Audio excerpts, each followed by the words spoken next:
right, hey guys, this is Fred. We're back for another Evidence of God for Skeptics, Session 6, New Testament Reliability. So in this session, a lot of the material is based from a book written to the popular audience, that's us, not the academic community. The book, I Don't Have Enough Faith to Be an Atheist by Dr. Norman Geisler and Dr. Frank Turek. It's a great read, great book, definitely recommend it. If it's something you want to dive into. There's a couple other books I'll show you at the end if you want to do a deeper dive in some of the materials for tonight. This is a rough outline of what we've been working through.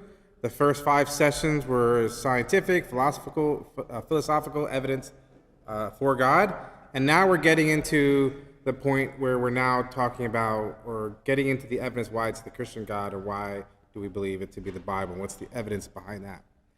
So let's summarize a little bit the journey so far, sessions 1 through 5, and feel free to go back and watch those videos. The evidence for God so far is the cosmological argument that the universe had a beginning, came from nothing. Even atheist scholars, scientists believe this. So there had to be something to cause it, right? We believe that causes God. The teleological argument that the universe seems highly fine-tuned for human life, a designer, which we believe to be God, more evidence for God, or that God is the best explanation so far for all these things. Origin of life and evolution, more evidence of a designer, and then we get into the philosophical arguments, the moral argument, and then are miracles possible? We covered that as well in the last session. Right? Based on just that information alone, based on this scientific information alone, the creator of the universe had to be immaterial, right? Because it's not part of our universe. It had to be timeless because time, space, matter all came into existence at the same time. So whatever created it had to be timeless and spaceless. Extremely powerful to create this universe. Personal, and that's because there was nothing existed before, and then something had to create something, right? So something had to make a choice, right? So this creator had to make a choice to make something. Extremely intelligent, to design this universe, purposeful, it seems to be designed just for us, and morally perfect. By coincidence, this happens to be the exact characteristics of God as described by biblical Christianity, right? Not looking at a Bible, not reading a Bible, but the characteristics based on the science is the same characteristics we happen to find in the Bible. So the first 5 sessions were proving that we have a theistic God. We live in a universe created by a God, that there is a God. So we've proven, I think, beyond reasonable doubt and through the evidence that we are in a theistic world, meaning God made all, right? Pantheism religions are belief is that God is everything, that God is the paint in the picture, not the painter, right? Atheism, there's no God at all. So through the science, through beyond the reasonable doubts, right? Pantheism is out, any pantheistic religion, and atheism is obviously out. Right? So that leaves all religions that are non-theistic religions to be not true. But theistic religions to be possibly true. One of the theistic religions to be possibly true. Judaism, Christianity, or Islam. Now it could be that none of these are true, right? But if one of these is, if one religion is true, it's going to be one of these 3. And so now we're going to go into the evidence of the Christianity. Now, the New Testament reliability. 2 things we have to ask. Do we have accurate copies of the original New Testament documents?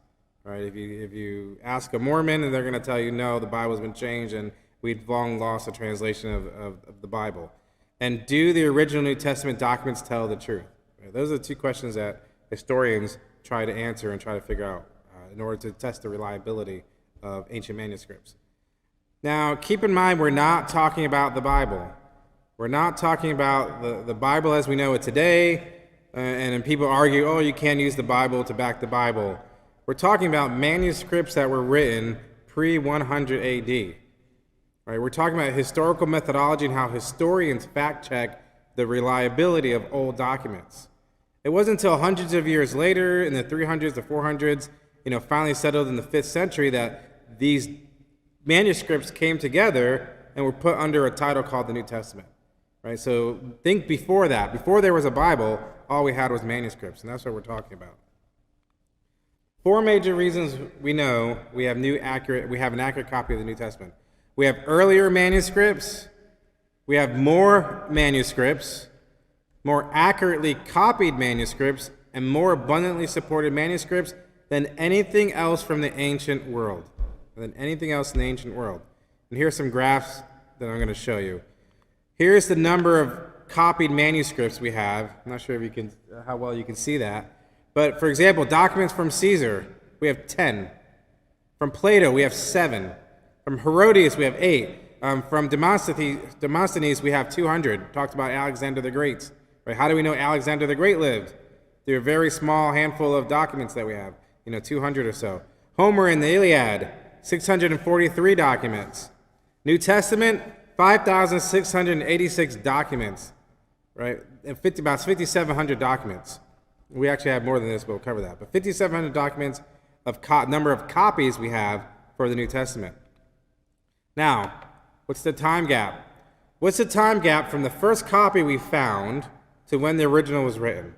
Right? So it'd be like if somebody wrote a book about 9/11 back in 2001 and wrote about it today in 2021, and years later they found a copy of whatever I wrote today, right? They would know that, okay, it's based on an original copy that was written X years ago based on an event. So it's kind of what the historians look at is like, hey, we have the copy, this is the earliest copy, and when do we think the original was written? So again, Caesar, manuscripts about Caesar, written 1,000 years later from the original. Right, the copy was found, the first copy is 1,000 years past the original. Plato, 1,200 years past the original and the events that happened. Herodias, 1,400. Demosthenes, 1,400. Homer, 500. 1,000 years later, that's plenty of time to introduce legends, to introduce all kinds of maybe alterations possibly. New Testament, 25 years, right? Around 25 years from the original and the events that happened, right? This is the New Testament is even less now because of the stuff found in the Dead Sea Scrolls. Right, so this is the two charts together, right? And we've even discovered a fragment of Mark from the early 1st century that they've found actually over Professor Daniel Wallace, the head of the Center of New Testament Manuscripts. So we're talking about, of all the ancient documents, the New Testament has the most copies, and copies that were within like 25 years of the original versus hundreds and thousands of years later. So we have early copies of manuscript, and we'll dive a little bit more into that. Or we have abundance of copies. It's not even a matter of we don't have enough information. It's almost we have too much information, and we'll talk more about that. So how do we know what the original said? If the original is lost and we don't have the originals, how do we know what the original manuscripts said? So we don't have the original, but we can have all the copies. So we look at copy number 1, and we look at they look at Philippians 4:13.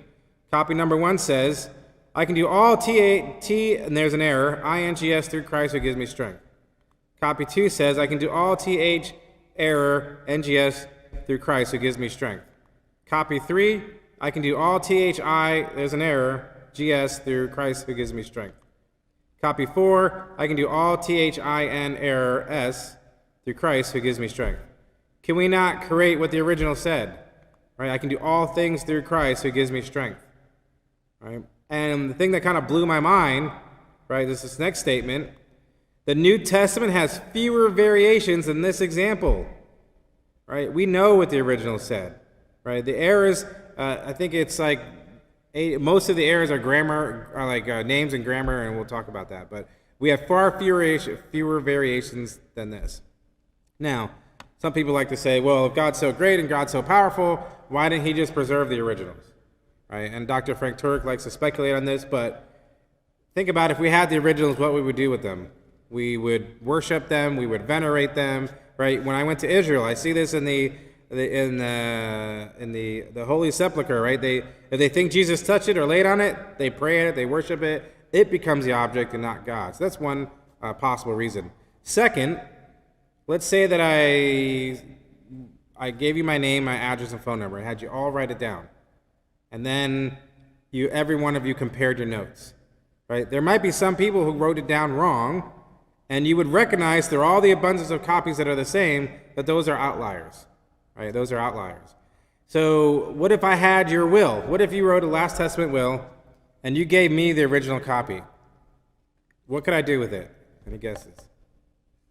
I could forge it. I could change it. I have the original, right? I can change it and make it say different things. But what if you had a copy and you had a copy and you had a copy and you had a copy and you had a copy and you had a copy, right? And then I had the original. I tried to change it, right? You would know that it was changed because all the other copies don't say that, right? So if anything, by getting rid of the original, you actually preserve the original through all the copies because no one can actually change theirs because they're all copies, right? And the minute one is way off, everyone knows that it's wrong because none of the other copies have that information.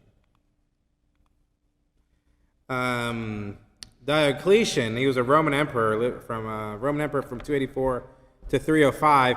He persecuted the Christians during his reign, and he tried to burn all the manuscripts and burn the Christians.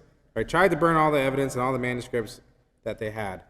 And even if he burned them all, let's say he burned all the New Testament manuscripts, he was able to burn them all, which he wasn't. 46% of the 8,000 New Testament verses are found in other manuscripts from the 1st and 2nd century. Over 36,000 quotations from early church fathers, right? So what happened was early church fathers wrote their own manuscript documents, and they referenced the New Testament and quoted from the New Testament. So if you take just the quotations alone from those other documents, we could still recreate 46% of the New Testament, basically half the New Testament. In addition to the 5,700 Greek manuscript copies that we have, there are over 19,000 manuscripts from other languages. Right? In addition to the 57, we have 19,000 manuscripts. If you were to stack all the manuscripts we have of the New Testament, it would stack over a mile high of New Testament data. Right? Compared to classical Greek authors, 4 feet. Right? And you're talking about mile high New Testament manuscripts, 4 feet for other classical historic Greek authors. So again, it's not a matter of we don't have enough information. We have almost too much information, right? Because there's so much data, right? And there's some areas that are questionable, but they're not critical areas, and we'll talk about that. This is Bruce Metzger. He's one of the greatest manuscript experts of the last century. Over at he's at Princeton University. He's a Christian, believed in the Scripture to be true, and this is Bert Ehrman, who studied under Professor Metzger. Bert Ehrman claimed to be a Christian and went to the Princeton University, and studied under Metzger. Bart Ehrman says that he lost his faith and he's a happy agnostic, which Dr. Frank Turk likes to joke around because if you're a scientist, you want to know things, and if you're agnostic, you don't know things. So he just wonders how he can be a happy agnostic scientist. But anyway, Bart Ehrman studied under Bruce Metzger, and he wrote a book called Misquoting Jesus. And he tries to spin the data. If you were to read the book Misquoting Jesus, he tries to spin the data so that when you walk away after reading the book, you have doubts that the New Testament documents can be accurate and even reconstructed. Or you leave, after reading that book, you kind of leave with that impression. There's some problems with his book from Misquoting Jesus. One, right? How do you know that the original had been altered unless you know what the original said? Right? You have to know. You can't say, "Oh, it could have been altered from the original," unless you know what the original said. So it's kind of an argument that can't stand on its own. Right? You can't misquote something if you don't know what the original was. Second, about 80% of the variants, because he says, "Oh, there's 200,000 variants that are different across the copies." 80% of them are spelling issues, right? No change in meaning at all. For example, they'll use Christ Jesus or Jesus the Christ, right? Or they'll use different spellings or references to Peter, for example. They'll say Peter or Caiaphas, which means Peter, or they'll say Simon Peter and Peter. So it's a grammatical thing, right? It's a name variant. It's not that actually changes any meaning of the verse. Only 1% of these variants affect any meaning, and none of them affect significant Christian doctrine. Right? None of them affect Christian doctrine. Only 1% actually affect any type of meaning. And what's interesting, Ehrman doesn't even agree with himself. One, he was on a radio show once, and a caller called in and said, what do you think the New Testament said? And his response was pretty much what we have now, right? It's like, why'd you write this book then, right? Second, right, in 2005, right, why did he write this book? And Dr. Frank Turk has some speculation about that, but let's look at the year he wrote it. In 2005, Bart Ehrman writes, misquoting Jesus, to the popular audience. Popular audience is us, regular layman's, non-academic community. And he says in his book, we're not sure the New Testament is accurate, right? That's what he says in his book to the masses. Then that same year, he wrote another book with his mentor, Bruce Metzger, right? Updating one of Bruce Metzger's older books. They both worked on it together, and they both came to the same conclusion, that we do know what the New Testament documents originally said, and the current New Testament is an accurate copy of the original. That was the conclusion from the second book he wrote with his mentor. So he writes, so think about this, he writes, and that was to the academic community. He writes one book to the masses that says, we're not sure the New Testament's accurate. And then he writes one book to the academic world that says, oh, we know it's accurate and we do have an original copy. And if you think about that, if he was to write that in his popular book to the popular audience, it wouldn't sell anything. No one buys, oh, the Bible's true, no one buys that book. But if you say, oh, the New Testament might be inaccurate, then, you get book sales, right? So the speculation is he did it for book sales because he can't tell the academic community it's not accurate because they would call him out on it, they would dig into it, and they would peer review that, right? So that's peer reviewed, the academic one, so he has to sell the truth, and to the rest of us, he can say whatever he wants because it's not an academic book. Then to make it even worse, right, he quotes, this is from his book, Misquoting Jesus, right? He actually writes this in the same book where he says he's not sure. Bruce Metzger is one of the great scholars of modern times, and I dedicated the book to him because he was both my inspiration for going into me in the field. I have nothing but respect and admiration for him, and even though we may disagree on important religious questions, he's a firmly committed Christian, I am not, we are in complete agreement on a number of very important historical and textual questions. If he and I were put in a room and asked to hammer out a consensus statement on what we think the original text of the New Testament probably looked like, there would be very few points of disagreement. Maybe 1 or 2 dozen places out of many thousands. I argue for in Misquoting Jesus does not actually stand at odds with Professor Metzger's position that the essential Christian beliefs are not affected by textual variants in the manuscript edition of the New Testament. So basically he's saying, even though what I said in the book, it might not be true, but I don't disagree with Metzger, who says it is true, and I think it's true too, and it doesn't affect Christian faith and doctrine anyway, right? It's an obvious, I'm trying to sell book, right? Let's look at the accuracy percentage, right? The Mahabharata of the Hinduism is copied at a 90% accuracy. Homer's Iliad is copied at about a 95% accuracy. The New Testament is at about a 99.5% accuracy, with the 0.5 not affecting a single doctrine of Christian faith. Right? We do know what the original says. We do have an accurate copy of the original. Right? If you want to go look at even the manuscripts themselves, there's a great site here, the Center for New Study of New Testament Manuscripts, csntm.org. You can actually go on there. What they've been doing is trying to digitize all the manuscripts across the world. Right? And so all the manuscripts you're trying to get from the museums and everywhere, digitize them, put it in an online library. You can actually go on there and pick what century you want, pick what books of the Bible you want, and you can actually look at the original manuscripts, which is pretty amazing. Sir Frederick Kenyon, a former director of the British Museum, says, it cannot be too strongly asserted that in substance the text of the Bible is certain, especially in the case of the New Testament.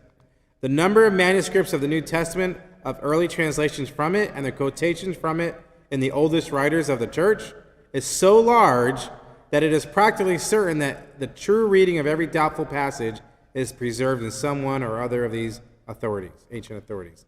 This can be said of no other ancient book in the world. Right, so do we have an accurate copy of the original New Testament documents? Answer is yes. And if anyone states otherwise, they've done zero research into it. Right? They're just touting rhetoric that they just heard from before. Right? And it's generally a settled question. If you ask any true historian scholarship, even secular, they agree with this statement that it is an accurate copy of the New Testament documents, right? So that's question one, which I think we've kind of cleared that one up. Number two, do the original Testament documents tell the truth? Great, we have an original copy, but how do we know they're even truthful? Right. So some objections first. Let's talk about some of the objections. Some recent objections, a recent one coming up is that history can't be known. Right? Recent arguments are history can't be known. What's interesting, the people that argue that history can't be known are the same people who, beyond a doubt, say life originated from non-living chemicals. They know that for sure, but even though we have eyewitness testimony and people from the time of the Jesus and the resurrection, well, that can't really be known. But millions of years ago, that can be known with no science or no evidence behind it, which is kind of ironic, I think. How do we know George Washington existed? How do we know Abe Lincoln was the 16th president? How do we know Pearl Harbor and the Holocaust happened? Right? The objection is just plain wrong. Right? If we don't know history, then we couldn't detect revisionism. Even now, people try to say, "Oh, the Holocaust didn't really exist," right? But we know it did. We have the evidence. We have all the information from that. We know it happened in history. Now, what we could argue is what does to know mean? Right? To know something mean, right? And this is where you weren't there, so you don't know beyond with factual information. And you're right. We talked about this when we talked about truth, but everything's probability, right? To know something, we can't go back in time and witness the events. You have to use forensic science. You have to look at the evidence just as a jury would in a courtroom and come to a conclusion beyond a reasonable doubt. To know history, right, like in a courtroom, it's probabilities. It is to determine something beyond a reasonable doubt. If history cannot be known, then no jury could ever reach a verdict, right? To assert that something is not true, you can't say, well, the resurrection didn't really, unless you know what actually happened, right? So just even asserting something's not true is not valid to say it didn't happen, unless you can say what really did happen, right? So to know something, right? Obviously, we can know history, and we're talking about beyond a reasonable doubt of probabilities based on the evidence we have. Another objection is the New Testament documents contain miracles. We won't dive into this. We talked about this in the last session. We know miracles are possible. If we prove scientifically, this is a theistic world, meaning that God created the universe. The greatest, anyone remember what's the greatest miracle? Anyone remember? The creation. In the beginning, God created the heavens and the earth. If that's true, and we show science for God creating the universe, him turning water into wine, you think you can't do that? Can't resurrect somebody? Can't do all the other miracles that are in there? Right, so we talked about that already last time. And in addition, the miracles in the New Testament were predicted, which strengthens their historicity, right? Because they were actually predicted ahead of time. Another objection, the New Testament writers were biased, right? There was even it was Discovery or History Channel, one of them were doing a study on the New Testament, and they said, well, we can't really take the word of Matthew, Mark, Luke, and John because they were converted, right? And so they were meaning that they were biased, and because of that, they lie, right? Conversion doesn't mean they lied and exaggerated. If anything, they have to be more accurate. But the question to ask is, why were they converted? Other than Luke, you're talking about Jewish men, right? Other than Luke, they already had the one true religion. They already believed they had the one true religion, right? They abandoned 2,000 years of religion and culture. They abandoned their livelihoods. They abandoned their traditions. They gained no power. They were tortured to death because of their beliefs. They had every motive to deny the resurrection, yet they proclaim it. Right? So that should be the question, is why were these people converted in the first place? But no, they were converted so as if their word had no weight. On top of that is, then converted people are not objective. That's just silly as well. A doctor can give an objective diagnosis for a loved one or someone he has strong feelings for. Right? He can be objective even if he's not neutral. Any book written by any author believes what they're writing. That doesn't mean they're not objective. Right? So there are weak objectives, weak arguments against the truth of the New Testament. So how do we determine what do we look at to see if the New Testament is true? Early testimony, eyewitness testimony, embarrassing testimony, excruciating testimony, and extra biblical testimony. Right? These are the 6 points. Tonight, we're going to go through point 1 and point 2, and then in the next section, we'll go through the other points. So this is kind of a part 1 of part 2. So let's talk about early books. How do we know the books were written early? All New Testament books were written before 100 AD, 70 years after the death of Jesus. Right? How do we know this? Because they are referenced and cited in other books found to be written in 95, 107, and 110 AD. Right? They're referenced and cited in books written in those years that they can show. You have a book in 95 from Clement from Rome, and you have a book in 107 and 110 in Asia Minor.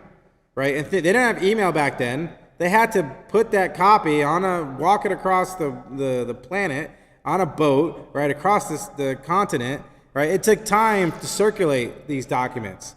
So they were written even before that in order for the documents to get around. Most, maybe all, New Testament books were written before 70 AD, 40 years after the death of Jesus. So how do we know this? So imagine that someone's writing a book about the World Trade Center, and they're telling you about the history of the Twin Towers. They're telling you about how they were built. They're telling you the construction that went into it. They're telling you what was there and the skyline, how it affected the New York skyline. And the book ends with the Twin Towers still standing.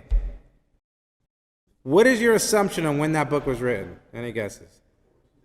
Yeah, before 2001, before 9/11. Because it doesn't mention anything about that, right? And so you would think if a book was about the history of the World Trade Center, that they would include 9/11. And the fact that it doesn't means it happened before that, right? And some people try to say, well, that just means that, they'll try to say in the Bible, silence doesn't mean that it was earlier. But you're talking about 3,000 people died in these towers. And a book about the Twin Towers is not going to mention that Muslim terrorists blew up the towers and that 3,000 people died. Yet, the destruction of the Jewish Holy Temple was greater than that by many magnitudes, right? And it was destroyed in 70 AD by the Romans, the greatest war ever between the Jews and the Romans, right? Their most holiest place where they did animal sacrifices, where they kept their religion, and you're telling me that none of the manuscripts and none of the manuscripts mention the destruction of the Jewish temple, right? It's obvious it's written before the destruction even happened. In addition to that, Jesus predicted that the temple would be destroyed. So you're telling me that Jesus predicted it, they wrote about that, but then nobody writes about the destruction of the Jewish temple in 70 AD? And this is why scholars strongly believe that many, if not all, the New Testament documents were written prior to 70 AD for the fact alone that it's not even mentioned, or that Jesus predicted it and that it's not even mentioned. All right. How about this one? Martin Luther King Jr. You find a biography book, right? It talks about Martin Luther King Jr. He was an American Baptist minister, an activist, became the most visible spokesman leader in the American civil rights movement from 1995. And it talks about all the work he did for the civil rights movement, and then it ends not mentioning his assassination, right? You would come to the obvious conclusion it was written before 1968, the year that Martin Luther King Jr. was assassinated, or at least written that year before it was became news, right? And so, with the same type of logic, we believe that many of the New Testament books were written prior to 62 AD, 30 years after the death of Jesus. And why is this? Luke was a doctor. He traveled with Paul. He was meticulous. He recorded everything, large details, small details, water depth, in his two books, Luke and Acts, Gospel of Luke and the book of Acts. He followed the life of Jesus, followed Paul around, followed Jesus in the events. He reported back everything to a man named Theophilus in both of the books. Doesn't mention Paul was executed by Roman Nero in 68, the guy he followed around. Doesn't mention that at all, right? Doesn't mention that the same group who killed Jesus also killed Jesus' brother James, leader of the church, in 62 AD. But yet he records two Christian martyrs, Stephen and James, who's the brother of John. Right? That's just nonsense to think that those things happened and Luke didn't bother to record any of those things. All right, so scholars are confident that many of the New Testaments were written prior to 62 AD, because Acts had to be written prior to 62 AD, right, before 68, because that's when Paul died. And then he mentions and before 62, because he doesn't mention these deaths. And then in Acts, Luke says, in my former book, Theophilus, referencing Luke, so Luke had to be written in before that. And then Luke mentions even an earlier book, which means it had to be written even before that, right? Acts and Gospel of Luke. So Acts was written in 62, the latest. Gospel of Luke was written before that, so maybe scholars think maybe around 60 AD or before, because again, in Acts he references his previous book, and Luke references even earlier books that they think is likely Mark, so those had to be written even earlier. And the Dead Sea Scrolls show a date range from 50 AD to 70 AD for the scrolls that were found there. It actually goes older to like 50 BC for other scrolls, but for the New Testament ones, it's like 50 to 70 AD. So we're talking about like, we're looking at like 20 years after the death of Jesus, in there. Some New Testament books written in 40 to 50 AD, a few years after the death of Jesus. Right? Paul references 14 eyewitnesses and a group of 500 eyewitnesses. Right? He's talking about what happened. He's talking about the resurrection. He's talking about Jesus, and he references people that are still alive. He's referencing a group of 500 people that you can. He says you can still go talk to these guys. William Lilly, a biblical scholar, says what gives special authority to the list as historical evidence is a reference to most of the 500 brethren being still alive. Right? Paul, in effect, is saying, "Go ask them." Right? Such a statement is admittedly genuine in a genuine letter written within 30 years of the event, is almost as strong evidence as one could hope for to get something that happened nearly 2,000 years ago. Right? Paul's writing with his authority and respect to these people, and he's listing people that are still alive, their names, and he's saying, "Go ask them." Right? If they're still alive, and he says, "Go ask them," he will lose all credibility. Right? So he's saying, "Don't believe me, go ask them." That means they're still within the events and within the time frame of the events that happened. Here's just a quick timeline, going left to right, just to lay it out a little bit differently. But death of Jesus, right about 35 AD, 35 AD. Then you have the destruction of the temple on the far right, 70 AD. And then you have Paul's death in 68 AD. So that means Romans, 2 Corinthians, Galatians all have to be written prior to that, right? Because Paul was dead in 68, right? And then Acts had to be written before that, and Mark, they're thinking even earlier than 50 AD. Right, so we have early copies of stories, we have events, we have historical references, all written within the time frame of when they actually happened, right? As close to the time frame as possible. Is this enough to make the New Testament true, right? No, not yet, because we need eyewitnesses, right? We need more than this, right? We need more than just knowing that they were close to the events. So, does it contain eyewitness elements? Right? If you go through the New Testament, you find it everywhere. Phrases as "we are witnesses," recording what was said, descriptions of what they did. Luke mentions he interviewed eyewitnesses. Peter, Paul, and John claim to be eyewitnesses. Right? Historians, when they validate ancient manuscripts, they're looking for manuscripts that have eyewitness accounts. Right? Luke and the writer of Hebrews claim to have been informed by eyewitnesses. Right? These events were not done in a corner; they were common knowledge. Paul lists again 14 people's names the readers could check with, along with another 500. There's 4 women named in the Gospels that were eyewitnesses. Right? And not only do they say they were eyewitnesses, but that everyone knows what they were saying to be true. They're speaking to powerful people. Paul speaking to King Agrippa, and Paul tells the king, "You know what I'm saying to be true, right? So why don't you become a Christian, right?" And it's not. And he's basically not threatening. What's the word? He's putting his foot down to the king, and he's just saying, "You know what I'm saying is true," because everyone knew, right? It wasn't done in a corner. Everyone knew what was going on. Were there really eyewitnesses? Right, so what's some more information we can use to kind of back some of this up? So classical scholar and historian Colin Hemmer identifies 84 facts in the last 16 chapters of Acts alone that are confirmed by historical and archaeological research. Right, 84 facts just in the last 16 chapters alone. Imagine that somebody wrote about your hometown when you were small, and they wrote about your hometown, the unique laws, the local weather patterns, local slang for roads and buildings, wrote about the unique topology in your hometown and the geography, wrote about statues or sculptures that were there, wrote about the water depth of your hometown if you were in a town harbor, and a bunch of unique properties of your hometown for the year that you lived there. And then the author says he claimed to have been there or gotten information from people who had been there in that year. Would you not think you would not know? Would you think he's telling the truth? Of course, you would know he's telling the truth. All right, and yet Luke does the same thing in the Gospel of Luke and in Acts. Right, he goes over these minor and small details that nobody would care about that historians are able to prove to be true.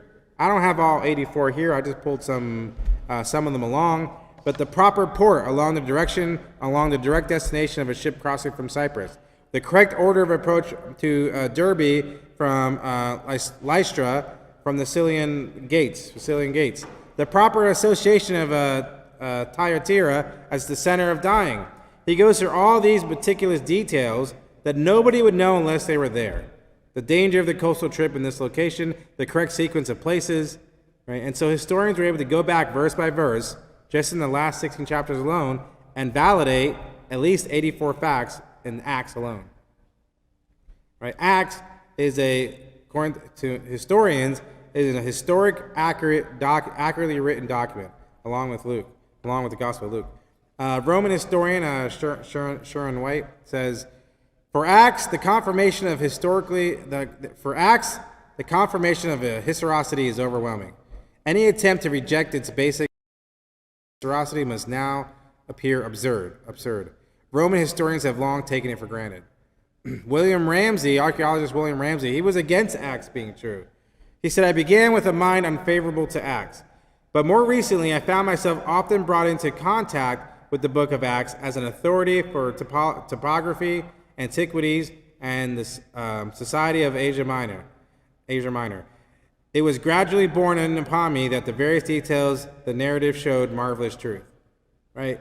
Historians use the book of Acts. Archaeologists use the book of Acts. Gospel of Luke. Luke mentions in the 15th year of the reign of Tiberius Caesar. And then he goes and mentions a bunch of other people that are still alive. Pontius Pilate, Herod, brother of Philip. He goes into Caiaphas, the high priest. He mentions all these people that are still alive at the time, right? And it'd be like saying in the year 2021 with President Biden, and he names all his cabinet members, right? We would know, okay, we know when he's talking about. Luke's basically doing the same thing, right? Who's reigning? Who are the people in charge that are all alive at the same time? So we know what date he was talking about. The exact date was AD 29, because the 15th year of reign of Tiberius Caesar is AD 29. He gives real names of people in history at the time while they're still alive, has 59 historically confirmed and eyewitness details. Just in the Gospel of Luke, they're able to confirm 59 historically confirmed details. The New Testament documents cite more than 30 people confirmed by secular sources or archaeology. It's not a once-in-a-time story, right? It is a historically accurate document, manuscript. So here's where secular historians have a problem. Luke's writing about all these historical events, matter of fact, details, minor details, big details, and they're all proven to be true. Yet, mixed in with Acts is 35 recorded miracles.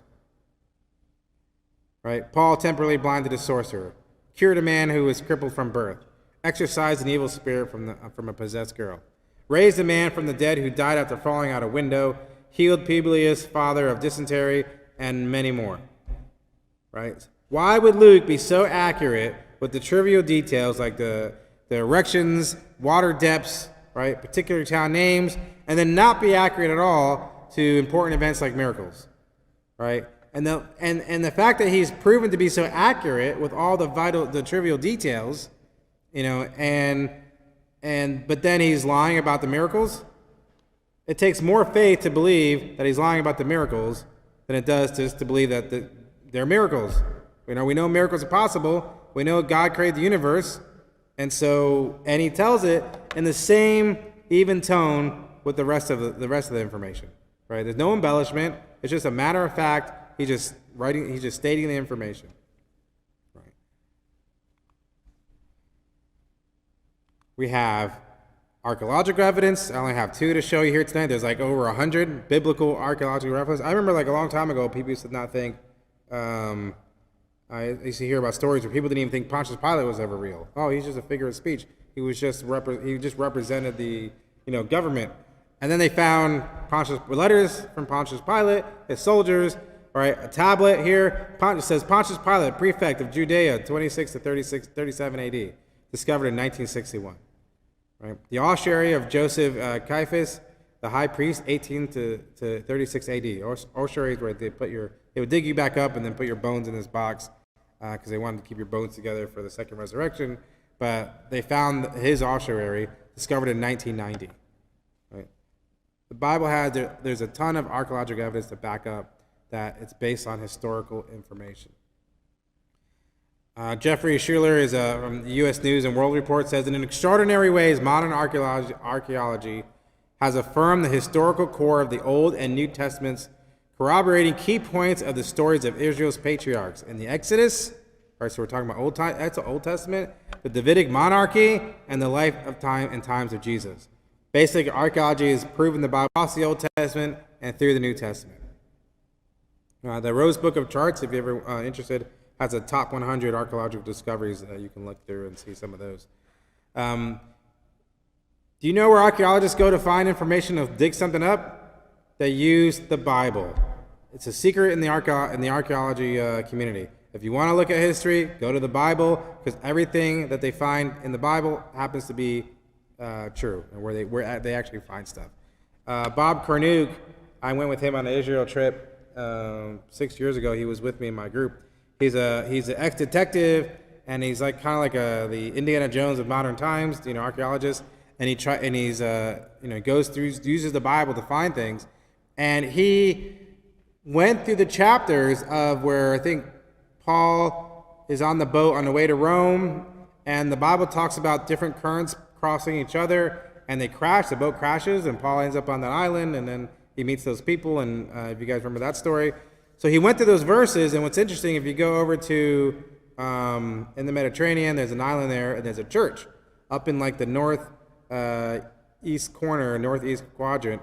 There's a church there, a Catholic church. It's like, oh, it's the church of Paul, where the ship crashed and everything, and they kind of like venerate that spot as the spot that Paul shipwrecked. But digging through his research and reading the Bible and what it says about the crossing of the streams and such, and the way, because I think in the Bible it mentions like there's a cross stream. It's a very particular part of the body of water. So he went and did the research, and he found something that mirrored what the Bible said in the southeast corner of the island. And so they went down to in the water digging, and they found an anchor and boat pieces from a boat that would be the same type of boat that Paul would have rowed on, right? Just by looking where the Bible said to go look, right? And it's pretty amazing. So, is this enough to tell the New Testament documents are telling the truth? And I would say, not yet. We even have more. But that's for next session. So, now you have to come for part 2. So that kind of covers, right, the part of the New Testament reliability. Do we have accurate copies of the Old Testament? Yes. Are they historically accurate? We believe so, and we have evidence to show they're historically accurate. Do they tell the truth? Right? That's what we're diving into next. So we know they're historically accurate, and now next we'll talk about the writers themselves, right? The embarrassing stories, the excruciating stories, extra biblical supporting documents to show why we believe the New Testament to be true. A lot of the material, again, is from the book, I Don't Have Enough Faith to Be an Atheist. Definitely recommend getting it. If you want to do a deeper dive into a little heavy reading, you have The Resurrection of Jesus, which is a really thick book. It's like this big, right? And The Historical Reliability of the New Testament, also like this thick. But, right, they have a lot of content and stuff you can reference there. I highly recommend the Cross-Examine YouTube channel and Dr. William Craig's videos on his YouTube channel, and then the Calvary 813 channel. You can go back and see the previous sessions. And that's it. So we now open up for questions.